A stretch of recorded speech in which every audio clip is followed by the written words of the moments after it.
Today's date is May 2nd, 2014. I'm down at the now closed Josephine County Juvenile Justice Center shelter. We're going to be going and receiving a tour of the facility here in Grants Pass, Josephine County, Oregon.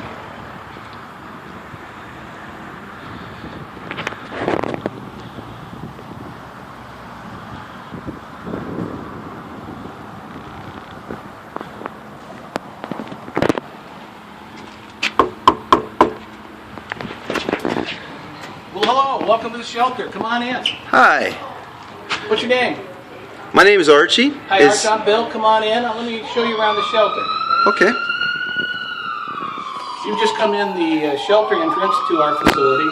This facility holds up to 12 kids who are abused or need protection. And this is where they're going to stay. Follow me.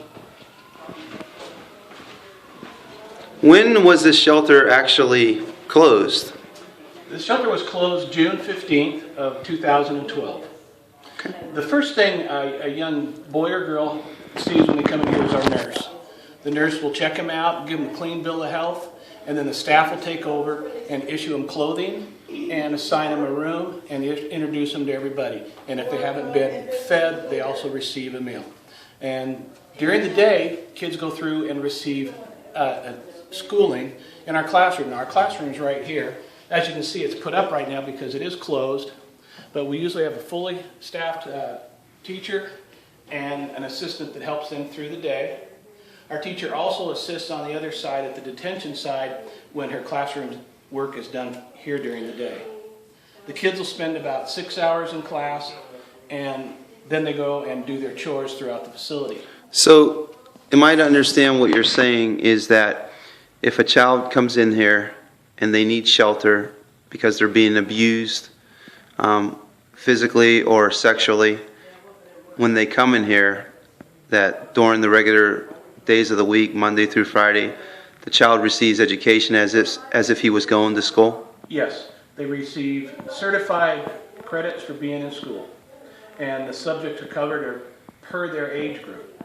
So if you're in the 4th grade, you'll receive 4th grade type classes. If you're in high school, you'll receive books and papers and information concerning your high school classes. Okay. And also when they come in, they also see we have a full-time counselor. That they have any issues and need to talk, the counselor is always available during the day. In here is the day room area. We have about 600-700 G-rated movies for the kids to watch if they want to watch a movie.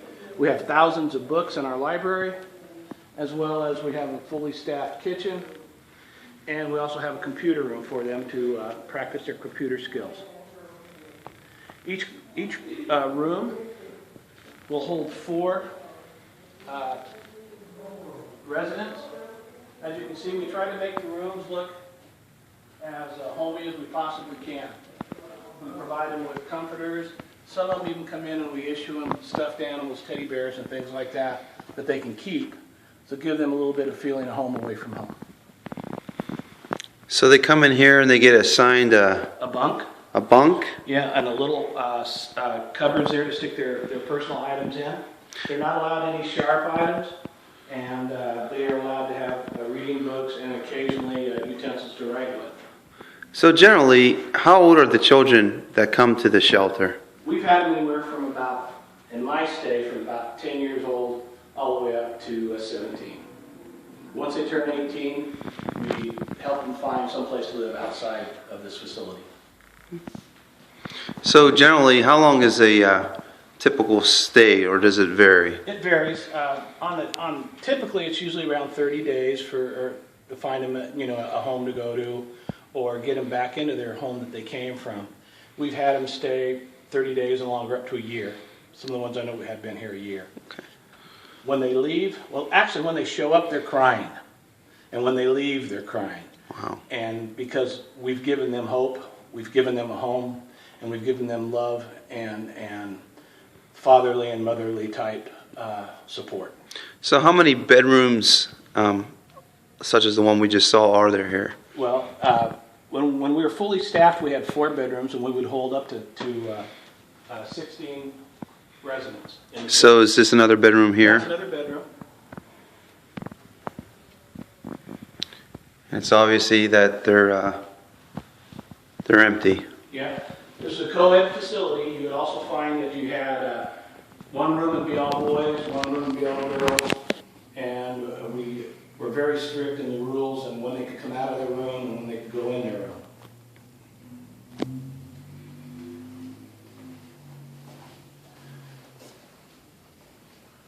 So you had 4 rooms such as that? Yes.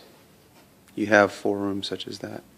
Then when their chores were done, after they had their dinners, they were allowed to watch TV a couple hours before they'd go to bed. The bed was usually anywhere from 9 to 10 o'clock at night. Okay. And you said a fully staffed kitchen? Yeah, we'd have a cook on duty who would prepare breakfasts, lunch, and dinner, just like they'd receive at home. You get bacon, eggs, pancakes in the morning, toast, cereal, whatever they want. Lunch times there would be sandwiches, and dinner time you could have anywhere from pork chops to macaroni and cheese, depending whatever the cook planned on the menu. Kids also did chores in here. They did all the dishes. They mopped, cleaned, took care of the entire facility. Once the cook was done and moved out, the kids did the dishes, utensils. They'd also do a utensil count at the end of the day. We'd have counts. So every shift would know how many forks were here, how many knives, how many spoons. Now back in here is the pantry. Had a very large pantry, and they'd have enough food stored in here to last the kids 2-3 months. Right now it's kind of empty, but you can see freezers, refrigerators, and of course empty shelving.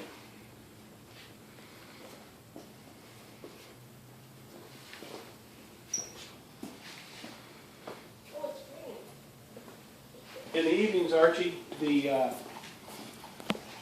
kids would do the laundry. We would have them bring all their laundry back here, separate the colors and from the whites and the colors, and then the staff would run the machines. And in the morning, the kids would get up and have fresh clothes, clean clothes, and be ready for the start of the day.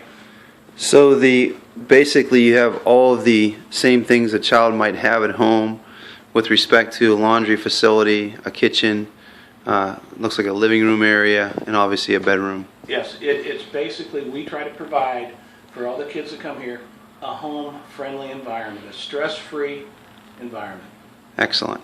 Is there anything else you'd like to show us in this facility? You mentioned something about a computer room or something? Yeah, let me show you what's now the computer room. You saw the classroom.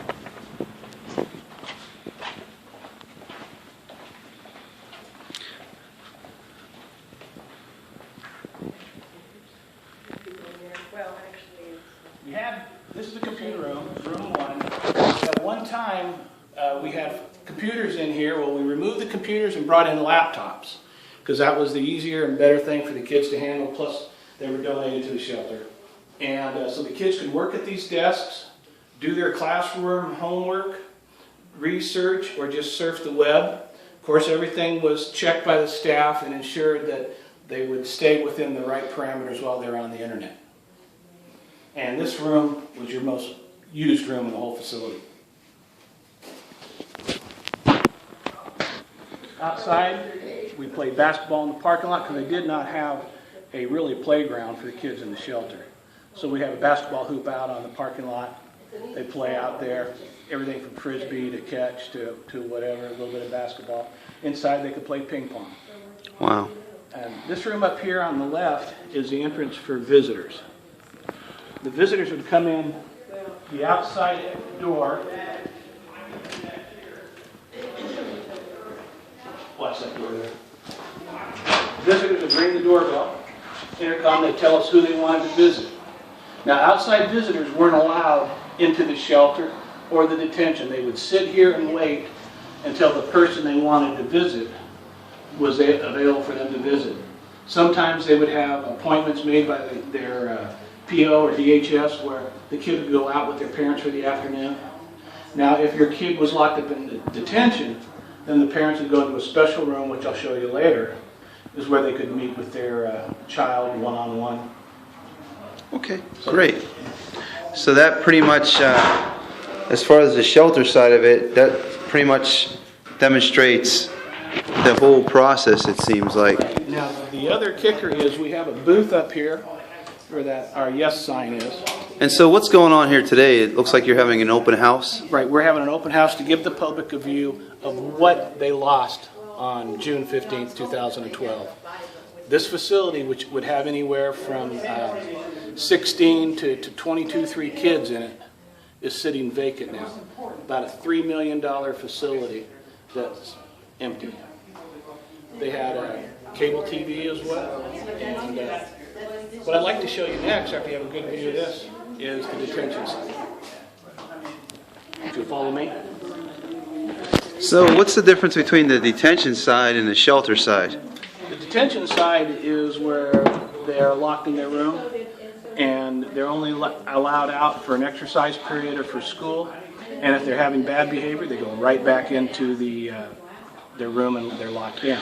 So is it kind of like in a jail for juveniles that are their behavior is just too difficult to control? That's correct.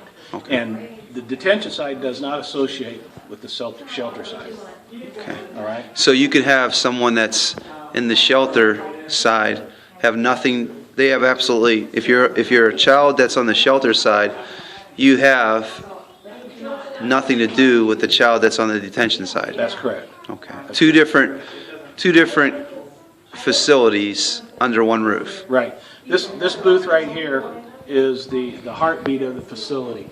This is where all the monitors are, the screens, and they watch every room in the facility except the restrooms. They see everything. And so they also watch what's going on in the shelter and what's going on in detention, because you could have somebody in the shelter site dealing with a problem child and another problem child could be doing something, and the person in the control booth would say, hey, look at Johnny, he's being mean to George or whatever. And so they could kind of, we always had eyes on them. They were never unsupervised. Okay. So how do you get into the detention side now? So, Obviously, we're able to get into it today. yeah. On the outside, on the sally port out there, there's a double door. Can we go out there? No. Okay. Mainly because it's locked and we don't have keys for that. Okay. So if a police officer brings a child in, is this the first room they come What into? happens when a police officer pulls up outside, person in the control booth hits the button, lets the police into this door. So the police officer is the first place that the police officer comes with the child is right in this room right here. That's correct. Then once that outside door locks, then the control booth will buzz this door. This door will open. The person coming to detention will come in. They'll be checked for not strip search, but they will be checked for any items they have on them that are contraband or illegal or sharp or dangerous or things like that. Like knives. Exactly.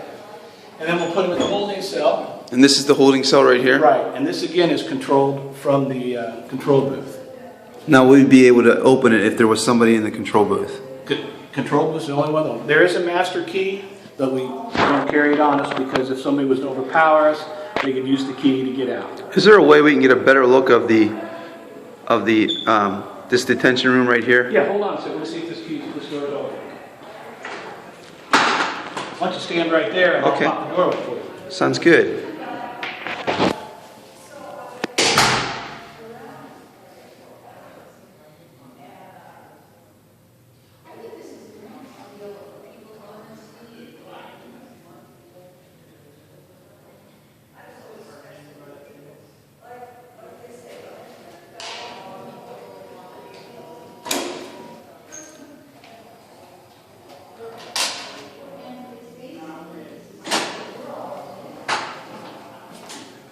So this is, and so are those electromagnetic locks? Yes, they are. If the power goes out, the lock's automatically open, which is a problem. But you don't want anybody locked in here in case there's a fire and the power goes out, so we're able to get it out. So the juvenile is brought into here, Right. and this is basically the holding room for the child who has obviously committed a crime. Right. We've processed your paperwork in the room right behind you through that window there. Can we go to that room? Yes, we can.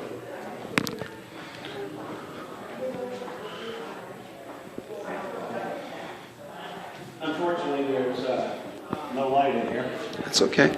So what happens here is they're processed on that computer, the paperwork's done. Once the paperwork's done, then the child comes in here, goes in there, showers, puts on their little juvenile justice uniform. So you have the children go ahead and take a shower when they get here? Yep, they go into that room there. And that's part of protocol? That's the standard procedure for that room. Once they're showered, we let them out, bring them out here, assign them a cell, and then I'll show you the cells this way. Well, hey, Bill? Yeah. Now, what's a chair like this for? This is a restraint chair.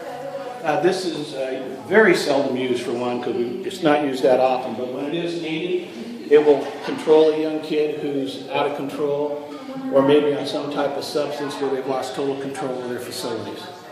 So the staff will put them in there and hold them until they decide to agree with us. Like I said, I've only seen it used once in the 3 years that I worked here. Okay. Please, we'll follow you. Yeah, I'll admit this. Just like again, it's a control room. It's the master brain of the whole facility. A person never. Can we go in there for a second? Yeah, go ahead. Yeah. Staff usually will do about 2-hour shifts in the control room because it is mind intensive because you're watching everything constantly. There's 3 screens here. Usually monitor all the rooms and all the rooms back behind you. The has buttons here that control all the doors to all the facilities, so you can hit a button and open a cell. And whether you want to let a kid out to get a book to read or something like that. So that's the shelter side over there I'm looking at right now. Where those people are visiting, and this is the detention. You notice something interesting as you can see through here that we've painted the walls with like trees and stuff. Yes. That's so they don't feel like they're in a cell. We try to make it as homey as we can. And plus that little tree down there by the TV set functions as a Christmas tree during the winter, where they put gifts for the kids and they stick paper ornaments on them. Each kid's logged in, their names, the name of their PO, when they came in, any special medications they have, and notes to say how to, like maybe Johnny Jones needs aspirin at 9 p.m. That's what we give him. Every move in here is documented, filmed, and logged. So you're on when you're in here, you're on TV constantly. Plus, there are all the fireboxes, all the alarms, everything is controlled out of this room. Here's the detention. This is where what you would see if I'm bringing you in, knowing you're not going too far. These are the cells, cell 1 through 12.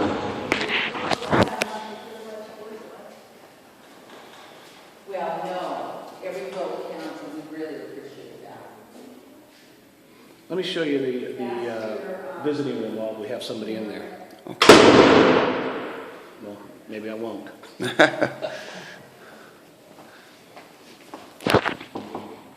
Can you open this on? We want to take a picture of this. You want to go outside also? You want to take him outside? Oh yeah, I'd love to have the key. You would let me out first. Okay. I would like him to take a picture of this in here. Okay? So this is the visiting room where someone would come to visit? Yeah. We would take the young man or woman and put him in that room right there where the glass is at, behind the door. Lock him in there. Then we'd allow the parents to come in through this door where Patty is standing. And there'd be chairs here and they could visit with their child through that glass or their lawyer or whoever they're going to visit. And we'd want the parents or whoever's going to visit prior to coming in to see. Everybody goes through a shakedown kind of thing. Yeah, exactly. And we just got this a couple months before we Just before we closed. It was, prior to that, they were able to. How many years did they have that online waiting for it? Like 5 or 6 years? Quite a few years. But we finally got it, and then we closed down.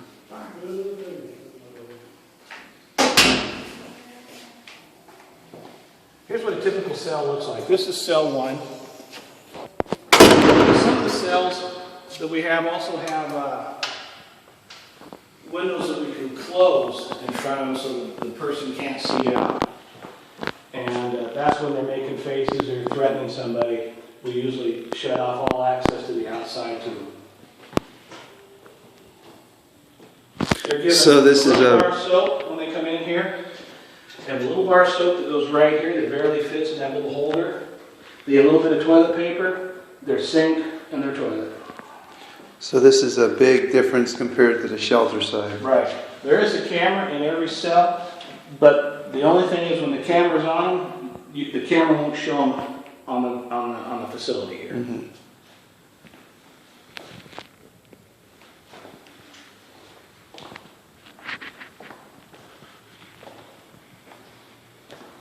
They have cable TV, and on certain nights, if they behaved, staff will come in and put on a movie for them and let the ones that were behaving properly watch a movie. If nobody's behaving, everybody's in lockdown from 9 o'clock on, and sorry.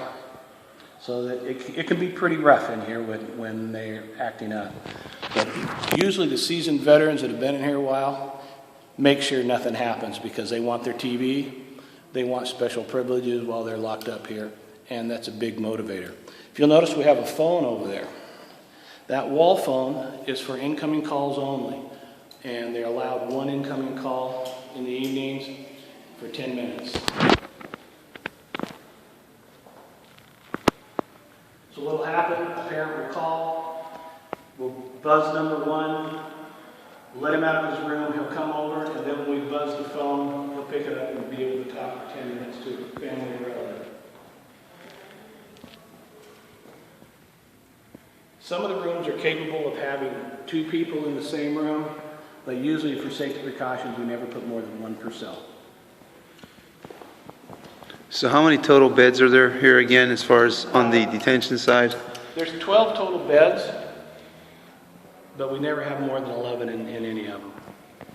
Or at least we try not to unless there's a real run on crime.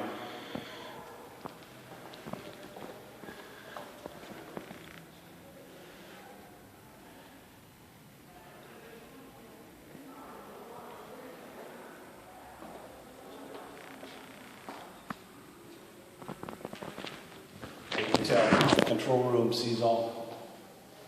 Here is the, if they behave, we allow them outside exercise. This is the only time they ever get to see the outside, is when they come through this door.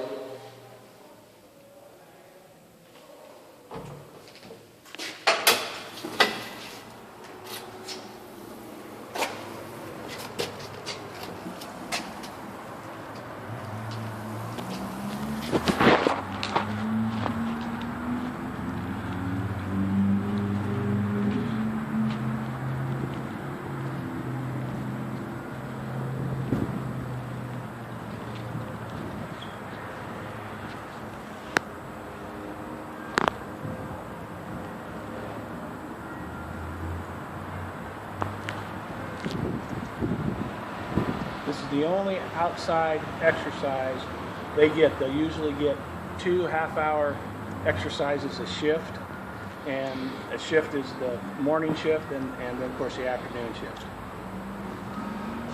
If they misbehave, they don't even get to come out here. So this is a big motivator. So Bill, I thank you for the tour. Do you have any last comment with respect to why you think this facility is so important to our community? Yeah, I do.